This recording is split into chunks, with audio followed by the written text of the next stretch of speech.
And hello, my name is Tristan Lowe. Welcome to the Over 40s Fitness Podcast. It's Sunday, the 9th of July, and I'd like to just touch on a subject which came to light last night.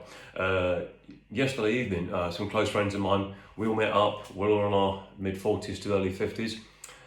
Myself and my friend who's a dental surgeon, and my other friend who's a pharmacist, and me being a personal trainer.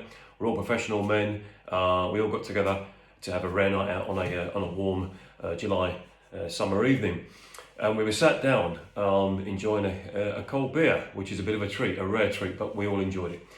And we were sat in broad daylight from 8 o'clock right way through till 11, watching the people go by, and there was a subject that came up in our conversations, and the subject was what we saw in the city of Lincoln, and therefore this must go around other cities throughout the UK, was an extraordinary large amount of the people that are going out to the bars, the clubs, and whatever, were either grossly overweight or morbidly obese. This wasn't an individual or one, maybe two, three people. It was one, sometimes, or two in every three people that walked past us in an area of Lincoln where we were sat. We were sat at the bottom of Steep Hill, where there's 3 or 4 bars, all within 20 yards of each other, and it was alarming. Now, it's not like it's a new thing. We all know that this is an epidemic which is absolutely going through our country and other countries overseas in Europe and the Western world. But the amount of people that were out having a good time, enjoying themselves as they should do, like everyone else, that were unhealthily overweight. And when I say unhealthily overweight, I'm talking, we were looking at people from the age of maybe 19, 20 years of age, right up until about 60. So it's a wide age bracket, men and women.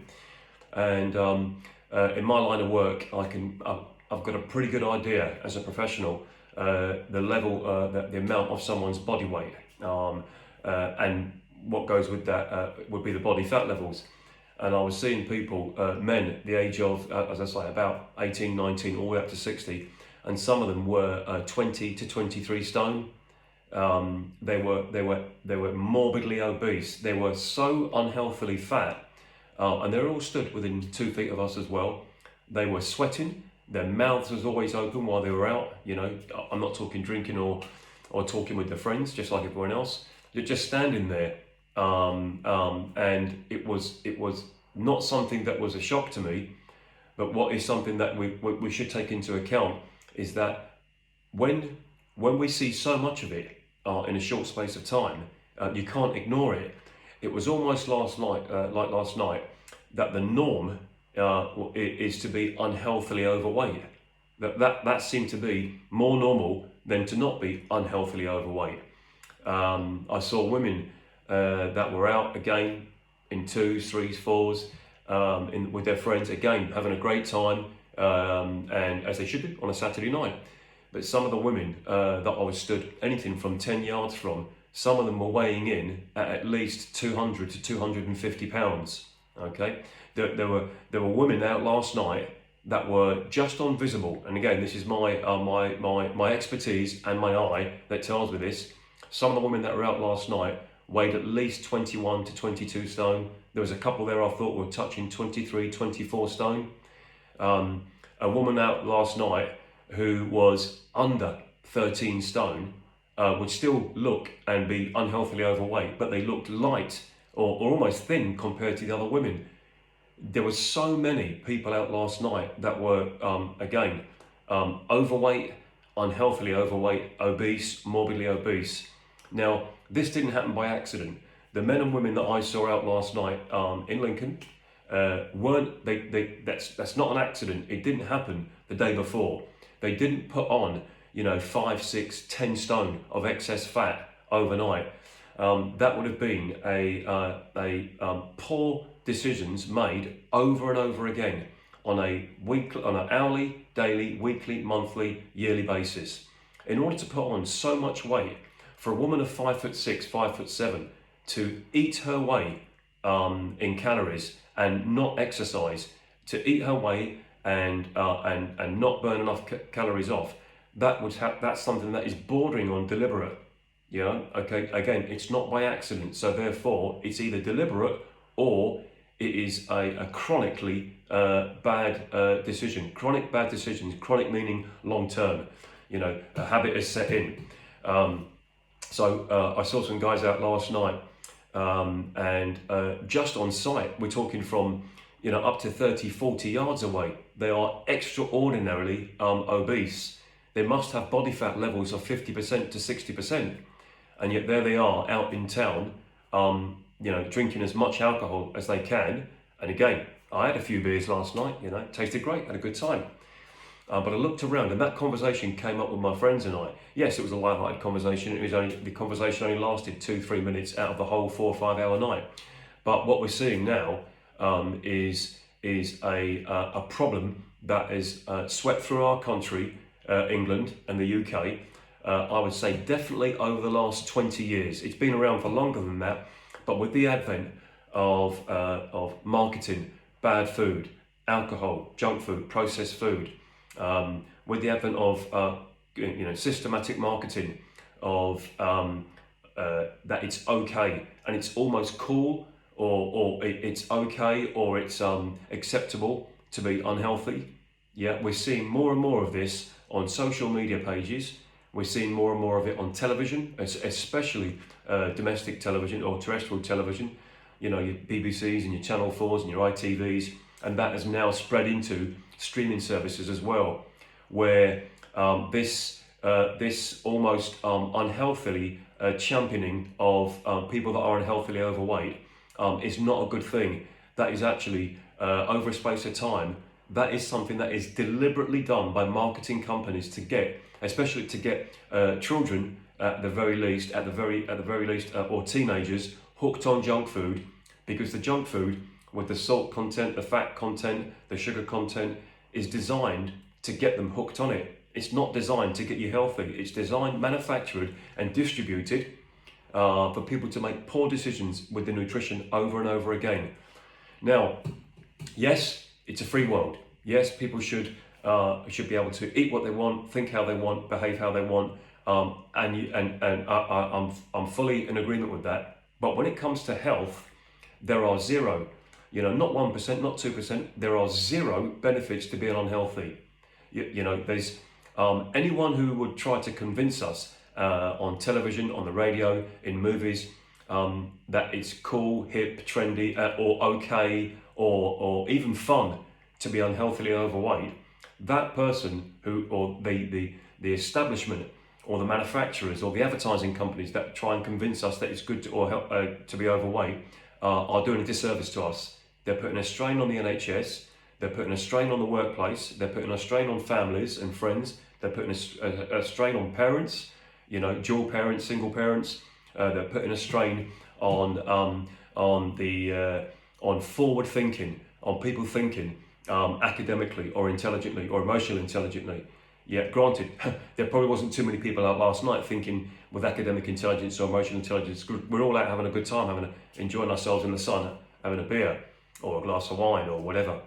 But with the advent, especially the last, I'd say 10 years of drinks like Prosecco, this thing about Prosecco, I think, I think that it's deliberately targeting women of the age of about 18 onwards, okay?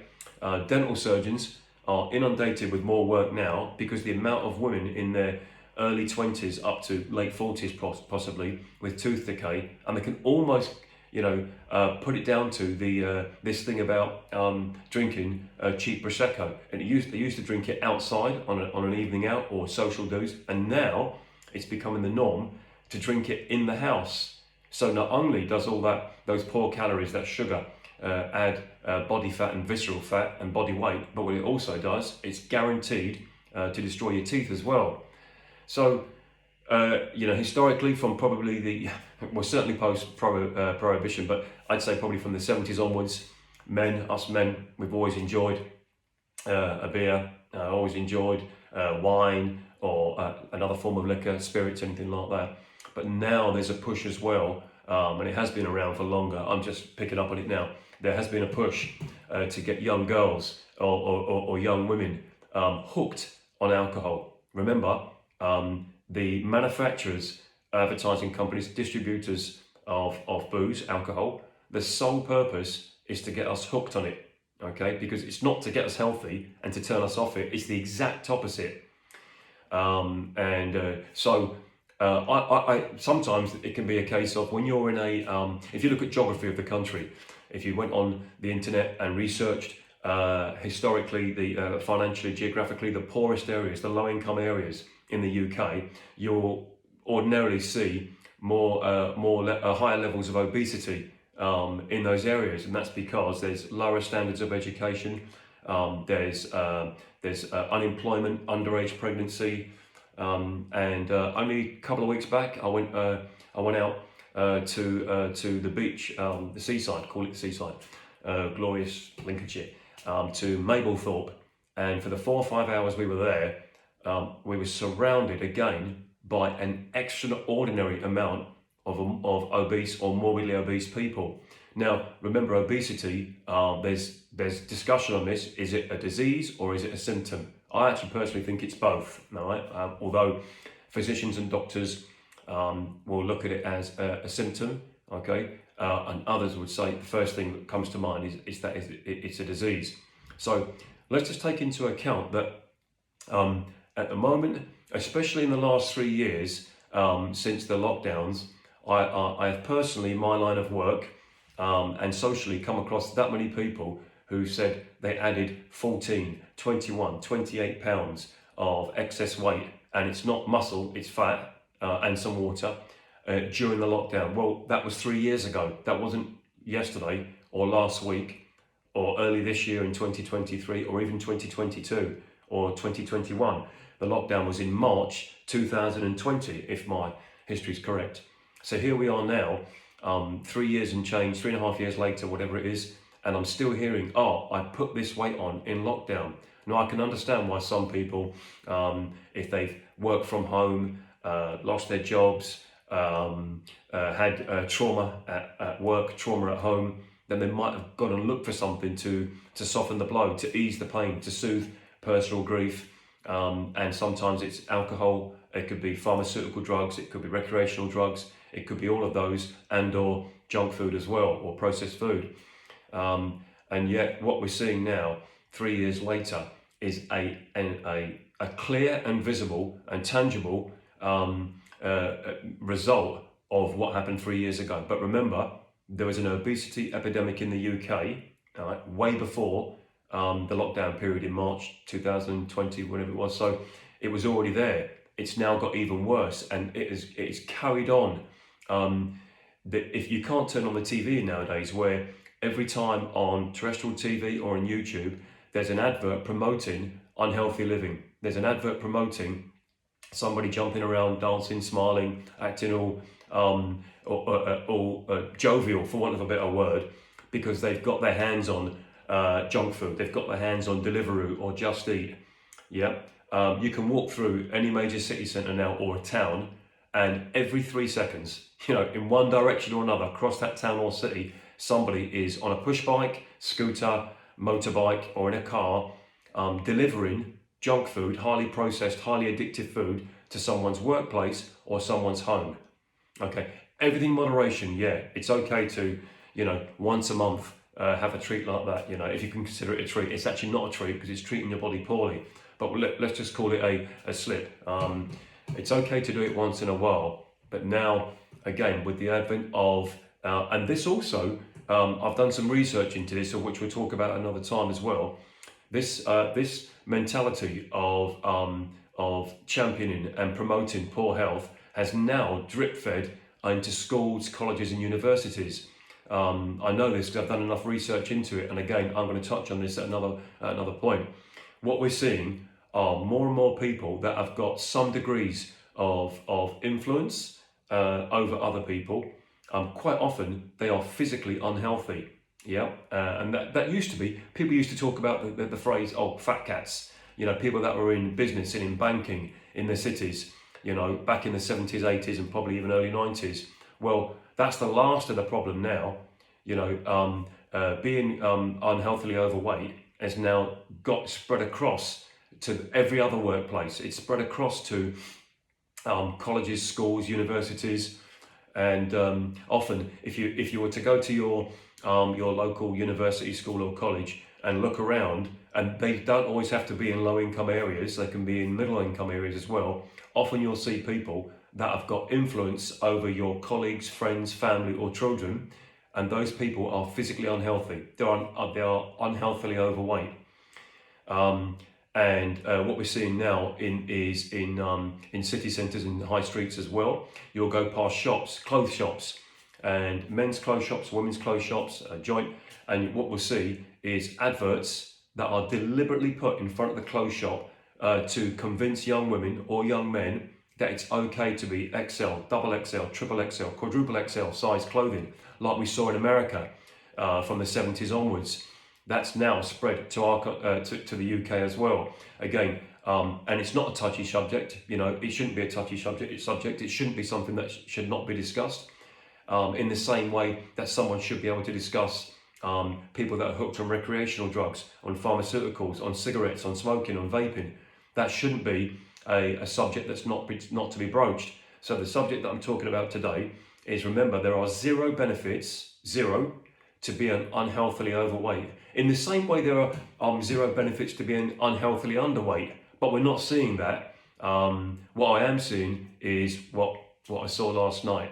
And I hope actually, if you do get to see this podcast, and if you do, then hey, thanks for watching. I'm here just to actually discuss things that will be either enjoyable, unenjoyable, fact-based, eye test-based, my research, my knowledge, my studies, my experience as a trainer.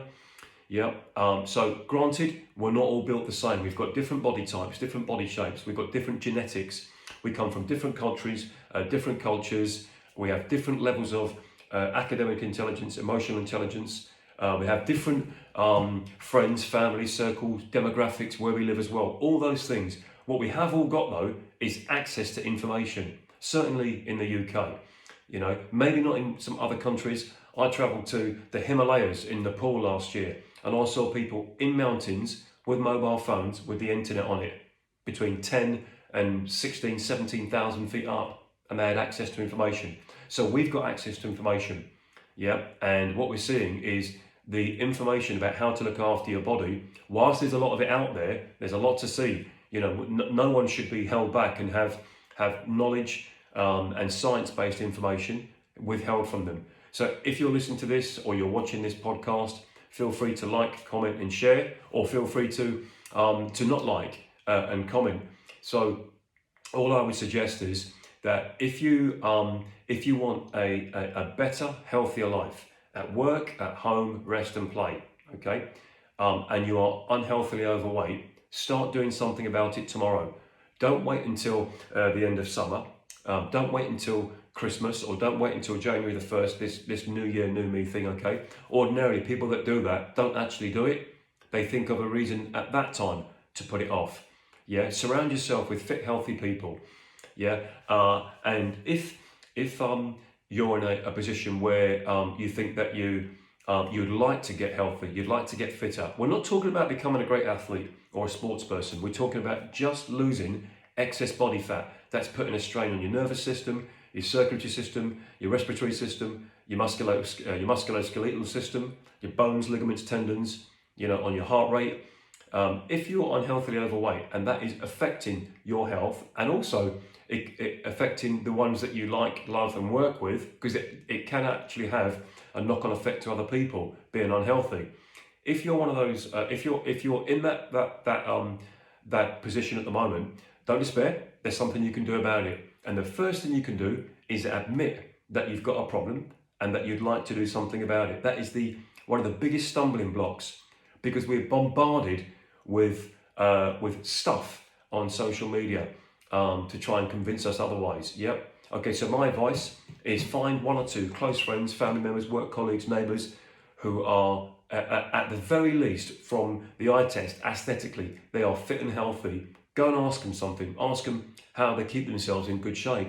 do they go running? Do they swim? Do they go to the gym? Do they eat healthy 80% of the time? Do they keep alcohol and processed and junk food at a minimal or not at all? Ask them. If not, ask me. Now remember, the podcast that I've started is called the Over 40s Fitness Podcast. I'm 52 years of age, and I'm a personal trainer and qualified sports massage therapist, and I've been working in the industry in my line of work now for a total of 15 years. But I have been exercising since I was the age of 11. So I've got a head start. I've got some knowledge that I'd like to share with you for free. Won't cost you nothing to ask me a question. So feel free, and hey, stay healthy. And listen, maybe I might go out again for a rare night out in, I don't know, 4 or 5 months from now, coming into winter, and not see as much of the poor health that I saw last night. And if that's the case, then great. It could have been just a one-off, but we know it's not. Yeah, look after your body, look after your health. It's the most important account you've got. Yeah, it's the most important commodity you've got. Not your house, not your car, not your jewelry, not your clothing, not your possessions. The most important possession that you'll own from the day you're born to the day you die is actually your own body, your own physiology, your own body and mind. So with that in mind, do something about it. Be that person that goes out into town, and if you're a guy, you can tighten your belt. You can tighten your watch strap. You can wear a closer collar shirt. You haven't got to go out in XL, double XL, quadruple XL, triple XL clothing. You haven't got to shop from a certain shop that caters to unhealthily overweight people. Don't be that guy. Don't be part of that club. The only person who wants you to be unhealthy is the person who sells things to make you and keep you unhealthily overweight. Okay, this is a good 20-21 minute podcast. It's Sunday, I think it's Sunday the 9th of July. I'll catch up with you again next week. My name's Tristan Lowe, Over 40s Fitness Podcast. Yeah, please like, subscribe and share with your friends. Hope to see you again. Until then, stay fit and healthy.